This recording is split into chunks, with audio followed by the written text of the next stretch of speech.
നാട്ടിലൊക്കെ നടന്നു നോക്കി. ഞാൻ ഇന്നലെയും മഞ്ഞാൽ നോക്കും മംഗലാപുരം ഭാഗത്താണ്, കർണാടകയിലാണ്. അവിടെ ചെന്ന് നോക്കുമ്പോൾ ഞാൻ അവിടെ കൂടിയാലോ എന്ന് കരുതാം. അവിടെ ഒരു കുഴപ്പമില്ല, ഒരു കുഴപ്പം അവിടെ ഇല്ല. നല്ല ജനങ്ങൾ, എല്ലാം ജനങ്ങൾ സമസ്ത ശംസുലിമെന്നല്ലാത്ത വേറെ നിനക്ക് അറിയില്ല. അങ്ങനെ ആരെങ്കിലും അറിയാത്തവർ വന്ന് അവിടെ നാട്ടി ഓടിക്കും. അങ്ങനത്തെ നല്ല കൂട്ടര്. അതുകൊണ്ട് തന്നെ ഇനിയിപ്പോൾ കേരളക്കാരും സമ്മേളനത്തിൽ വന്നില്ല ഞങ്ങളുണ്ടാവുന്ന പോലെ നമ്മളോട് പറഞ്ഞു.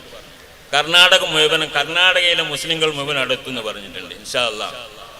അപ്പോൾ കർണാടകക്കാരെ കാണാനും അവരോട് സാഹസിക്കാനും വേണ്ടി നിങ്ങളെയും ക്ഷണിക്കുകയാണ് സമ്മേളനത്തിലേക്ക്, 100ാം വാർഷികത്തിലേക്ക്. അല്ലാഹു തആല തൗഫീഖ് ചെയ്യുമാറാവട്ടെ.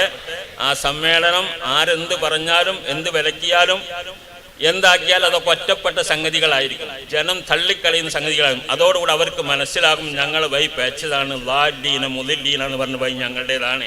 അതാണ് ഈ മുസ്ലിങ്ങളൊക്കെ പ്രാർത്ഥിച്ചു കൊണ്ടിരിക്കുന്നത്, പടച്ചവനെ രക്ഷിക്കണേ എന്ന് പറഞ്ഞ് തിരിച്ചു വന്നോളി കൂട്ടരെ. ഈ കപ്പൽ പുറപ്പെടുകയാണ്. ഈ കപ്പലിനെ പിടിച്ചു നിൽക്കില്ല, നബിയുടെ കപ്പലാണ്. രക്ഷമാണെങ്കിൽ കന്നാനുകളെ നിങ്ങൾക്ക് വേണമെങ്കിൽ ഇതിൽ കയറാം എന്ന് ഞങ്ങൾ പറയുകയാണ്. അസ്സലാമു അലൈക്കും വറഹ്മത്തുള്ളാഹി.